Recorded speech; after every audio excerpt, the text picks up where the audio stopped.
नवनाथ चरित्र के जलंधर नाथ चरित्र में पिता पुत्र की भेंट। राज उद्यान से निकलकर जलंधर चलते चलते एक गहन वन में जा पहुंचे। उस समय रात्रि हो चुकी थी, अतः वह उसी जंगल में एक वृक्ष के नीचे लेटकर सो गए।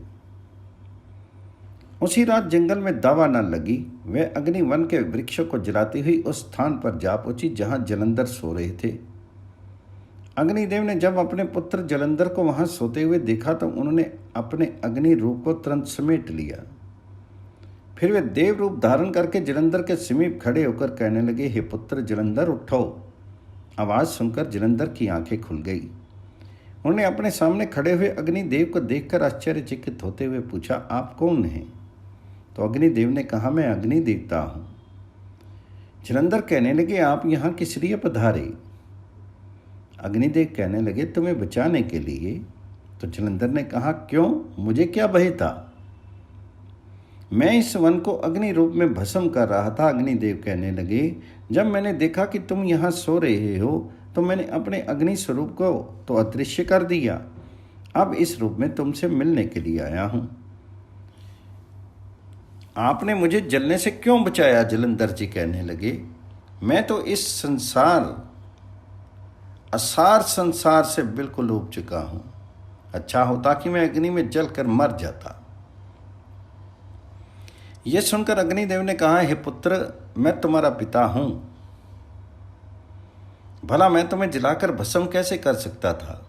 तो जलंधर बोले, मैं तो राजा बहिद्रवा का पुत्र हूं। मेरी माता का नाम सुलोचना है। आप मेरे पिता किस प्रकार हुए?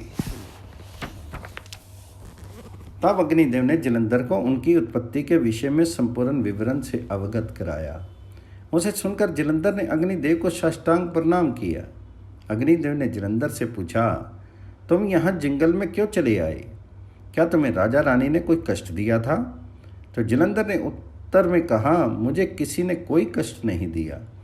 राजा रानी तो मुझे अत्यधिक स्नेह करते थे, परंतु वे मेरा विवाह कर देना चाहते थे और मैं संसारिक बंधनों में छुटकारा पाना चाहता था। इसलिए मैं किसी से बिना कुछ कहे सुने यहाँ चला आया। तो अग्निदेव ने पूछा, अब तुम क्या चाहते हो? तो जलंधर ने उत्तर दिया, मैं अपने जीवन को सार्थक करना चाहता हूँ। मैं चिरंजीवी होना चाहता हूँ। मेरे मन में नर से नारायण बन जाने की इच्छा है। आप मेरे पिता हैं, कृपया आप मेरी सहायता कीजिए। पुत्र की बात सुनकर पिता को अत्यधिक हर्ष हुआ। मैंने कहा, हे पुत्र, अब तुम मेरे साथ चलो, मैं तुम्हारी इच्छा को पूर्ण करूंगा। अग्निदेव अपने पुत्र जलंधर को गिरनार पर्वत पर भगवान दत्तात्रेय के पास ले गए। दत्तात्रेय को पहले ही आभास हो चुका था, कोई महापुरुष मुझसे मिलने के लिए आ रहा है। अतः वे उनके आने की प्रतीक्षा कर रहे थे। तभी पिता पुत्र ने पहुंचकर उनके चरणों में साष्टांग दंडवत की। दत्तात्रेय जी ने दोनों को आशीर्वाद देकर अपने पास बिठाया।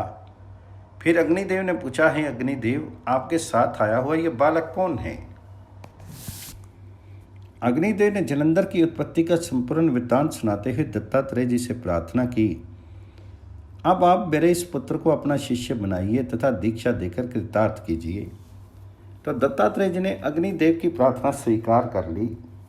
तब अग्निदेव जलंधर को उन्हीं के पास छोड़कर स्वयं विदा हो गए। दत्तात्रेय जी ने जलंधर को नाथ दीक्षा देकर उनका नाम जलंधर नाथ रखा। फिर उन्होंने जलंधर नाथ को 4 वेद, 6 शास्त्र, 18 पुराण के साथ साथ 14 विद्याओं का अभ्यास कराया। तदुपरांत दत्तात्रेय जी जलंधर नाथ को अपने साथ लेकर तीर्थाटन करने के लिए निकल पड़े। काशी, प्रयाग, हरिद्वार, अयोध्या, द्वारका, गया, जगन्नाथ, सेतुबंध, रामेश्वरम आदि सभी स्थानों की यात्रा उन्होंने की। गंगा, जमुना, नर्मदा, गोदावरी, कृष्णा, सरयू आदि सभी पवित्र नदियों में उन्होंने स्नान किया। तीर्थाटन काल में ही दत्तात्रेय जी जलंधर नाथ को मंत्र विद्या, साबरी विद्या तथा शस्त्र अस्त्र विद्या का भी अभ्यास कराते रहे। इस प्रकार 12 वर्ष तक दोनों गुरु शिष्य साथ रहकर तीर्थ यात्रा करते रहे और जलंधर नाथ ने सब विद्याओं में दक्षता भी प्राप्त कर ली। तीर्थ यात्रा पूरी हो जाने पर दत्तात्रेय जलंधर नाथ को भद्र का आश्रम ले गए। वहां उन्होंने जलंधर नाथ को 12 वर्ष तक तपस्या करने का आदेश दिया। जलंधर नाथ ने दत्तात्रेय जी की आज्ञा के अनुसार तप करना आरंभ किया। जब तपस्या पूरी हो गई तब दत्तात्रेय जी जलंधर नाथ को शिव जी के पास ले गए। जलंधर नाथ ने शिव जी को साष्टांग दंडवत की तथा शिव जी ने उनके मस्तक पर हाथ रखकर अपना आशीर्वाद प्रदान किया।